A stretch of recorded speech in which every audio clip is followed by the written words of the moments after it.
glad you bought them. Yeah. They're not going to the crusher. Yeah. They're still yours, so it counts as getting a car from Dennis Collins, right?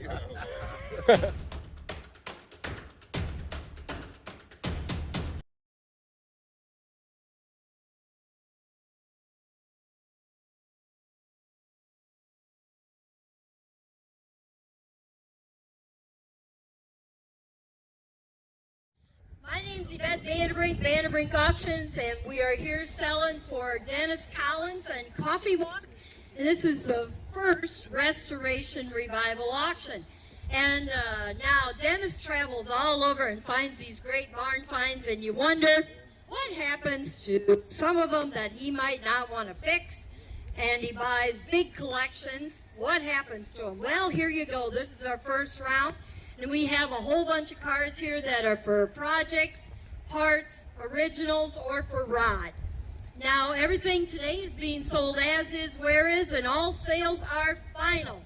We're not Walmart, and there are no returns. So once we say sold, that item is yours, and you'll need to pay for that when you're done shopping today at the trailer. We do have 250 as a crushed bid, so you will need to be 300 when we get on parts cars.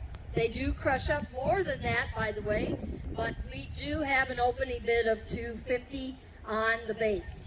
And we also will be loading everybody out. We feel like these cars should be saved and not crushed. That's part of the reason we do this. I hate to see cars like this crushed, or at least parted out and have some other cars come back alive. That's why it's the Resurrection Revival. So let's revive these things, and thanks again for being here. That's a good way. Also, there's barbecue and all kinds of fun stuff outside. Barbecue's really good. Load up before you head home. And also, we're going to tell you if a car does not have a title, but only 10 of them do not. Everything here pretty much has a title. All right, with that, we're going to get rolling. This is lot number 1 TA. You guys good up there? Okay. This is an 86 Ford Mustang, notchback, got a title.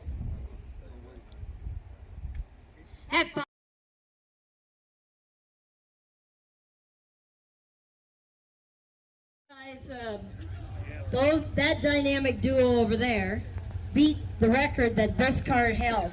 So this is the Hines and Yarborough car that did the Cannonball Run in 1979. So 1999 Jag XJS, and most of the time Cannonball cars do not come up for sale. In fact, Dennis has their winning car and it ain't going nowhere ever, and that's a 1999 Ferrari. And so they beat the record. Richard found this in a junkyard in Texas, called up Dennis, they bought it, and now they've decided to let it go. But this was the Hines and Yarborough car. I think these guys got to talk a little bit about it. So this was a really famous Cannonball. All Cannonball cars are famous and rarely get sold, but to have one that actually won, and this one held the record from '79 all the way to 2007. When we talked to the guys at Portofino, they said somewhere between 1,000 and 1,100 teams had tried it, and in 2007 we tried it. And we actually beat the record. We held the record from 2007 until I don't remember when, about 2013 or 14. So we didn't hold it as long as this car, but this car deserves to be restored. Whether somebody's standing here buying this car, I believe whoever buys this car, that you will see it again and it will be famous, and you wish you'd have bought it. You know, when I talked to Dennis about their run, it was really interesting how they did it. It was off of a bet. And I said, well, how easy was it? And he goes, it is absolutely a brutal race. And listening to him talk about that your average speed was 150 in your car. We're not allowed to talk about any of that. This is really fast. Just do the math. But anyway, here's your chance to actually buy a true Cannonball car. So Hines actually came to the shop about 3 or 4 years ago. It was Hines that set the record, and that is the actual fuel cell that was in it when they set the record. So they were one of the first teams to do that. That's one of the original things that Richard and I learned, is the whole trunk of the Marinette was fuel. And so that's one of the reasons that really helped them. But that was been in behind his warehouse since 1979 when he took the car back, put it back together, put it on the used car lot, and sold it. Would you encourage anybody? I mean, do you have any hints on anybody if somebody wanted to do that race? What's something you want to tell them? I wouldn't do it. Okay, well, you guys actually probably could have beat your time, but you came from Canada, right? No, I mean, Oh yeah, we were at a rally in Canada and well in New York. We could have beat our time tremendously, which people probably wouldn't believe back then. They were already having a hard time struggling that we beat it, which we did because it's very well documented. But anyway, that was when the truck strike ended in Long Beach. And we got into that area heading into one, I guess it was. The trucks were everywhere, and that really slowed us down. But even back then, we were on pace to build that, to beat that record by 2 more hours. Wow. Now, we didn't tell that story because it was going to be such a monumental feat to be that fast. But we did do it. But we knew it could be done a lot faster, but it took a long time for somebody to figure that out, until somebody actually ran it that fast. You also, it got beat a lot of times recently during COVID because traffic got so low. But you asked one piece of advice, if you are going to do it, the lowest traffic count day in the United States is Mother's Day.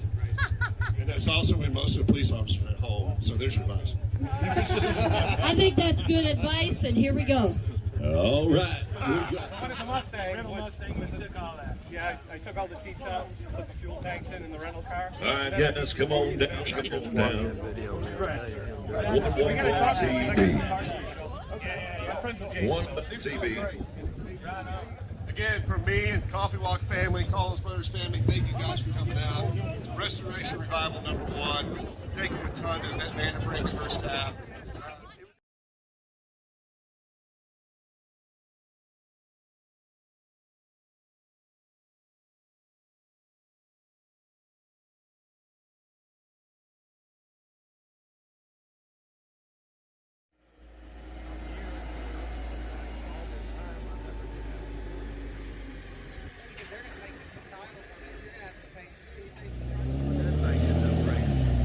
I don't know.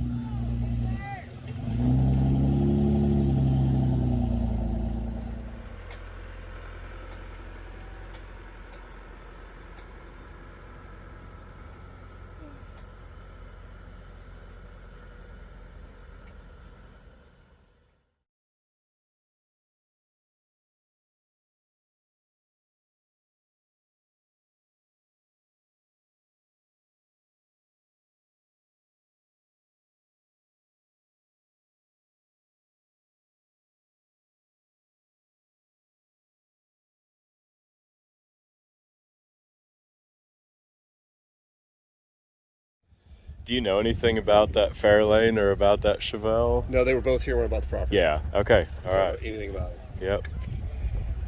I know that I'm glad you bought them. Yeah. Because they're not going to the crusher. Yeah. They're still yours, so it counts as getting a car from Dennis Collins, right? It does count for that. It does count for that. So I find these auctions either listed online or just simply sent to me by friends. And every one of these, you get a bit of an idea of what's there from the listing and a little bit of an idea of the person who owns the items. But it's always a bit different from what you expect when you go there and are actually on location in person. And this deal was no different. However, being a fairly well-known car celebrity like Dennis Collins, I had the expectation that there would be some different layers. Sometimes famous people can seem a bit distant or disconnected, but in the case of Dennis Collins, I found him very personable, very approachable, and really talking to him was just like talking to any other car guy. Another expectation that I had was that all of these vehicles would have some sort of connection to him through him having found them or shown them and told the story in some of his videos. But he had bought this property and about 100 of them had just come with it. The cool part was that nearly all of them had titles, and that title is from Collins Brothers Jeep. And so that will be an indisputable link in the story and the history of where these cars come from, and a tangible link in them having been part of Dennis Collins' story with them.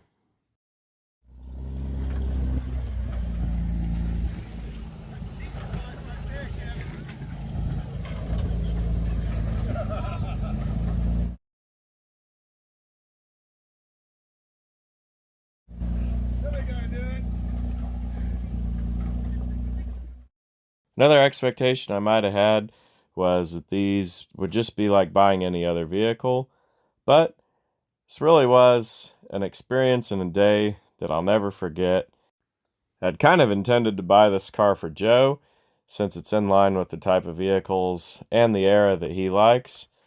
He is a Ford guy, although he does like every brand. And I just thought it'd be something tow down, put at the rust ranch, and put with his inventory for resale. But in the time since I bought this car, found it kind of growing on me a little. And even though I'm buried up to my eyeballs in projects, a lot of which I'll probably never get to, kind of gave me pause to think, is this one that's acquired a bit of uniqueness for having been owned by Dennis and having been a part of the Restoration Revival auction? I'll pull it home, take it down to Joe, let him have a look at it, put it out here in the video, let all of you have a look at it, and we'll decide what this car's fate is, where it goes, and who will be the next caretaker.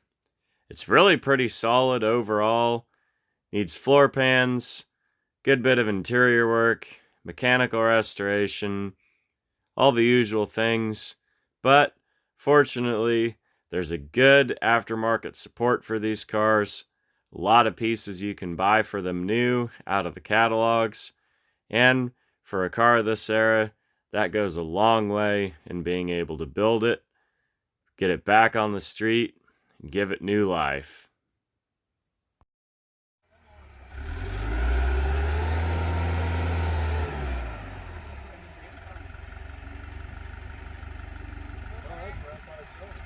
Yeah.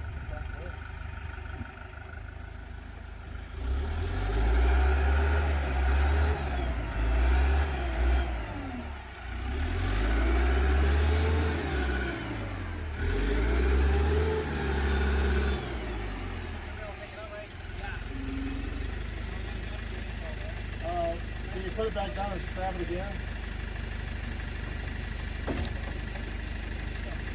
I bought this for a buddy of mine.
You want to hear something cool?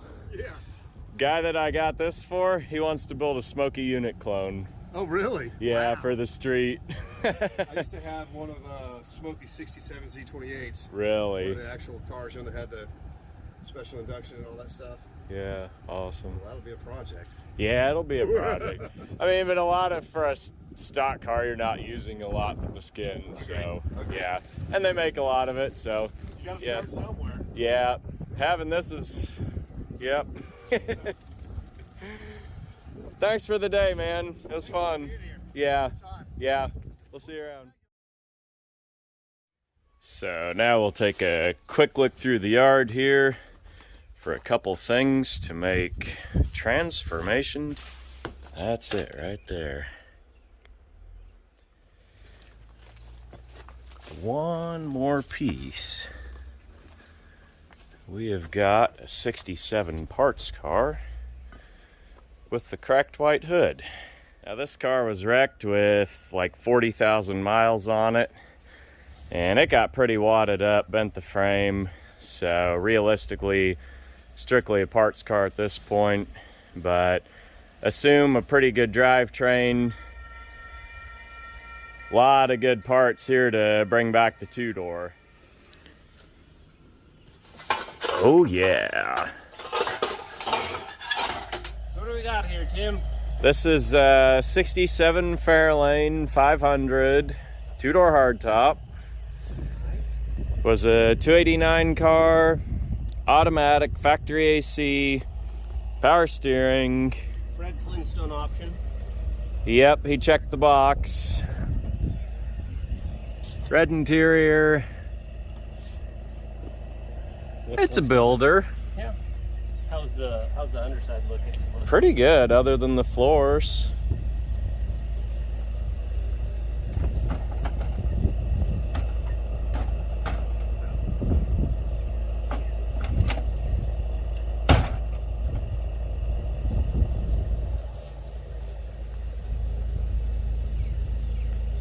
Wonder what it looked like with some craters on it. I wonder too. Let's find out. So we've given this car a quick 30-minute transformation, put the parts car hood on, and hung some headlight buckets back in it. And I've got a couple choices for wheels and tires. Comment below what you think. You like it better with the mags or factory stock body colored Steelies with the dog dish caps?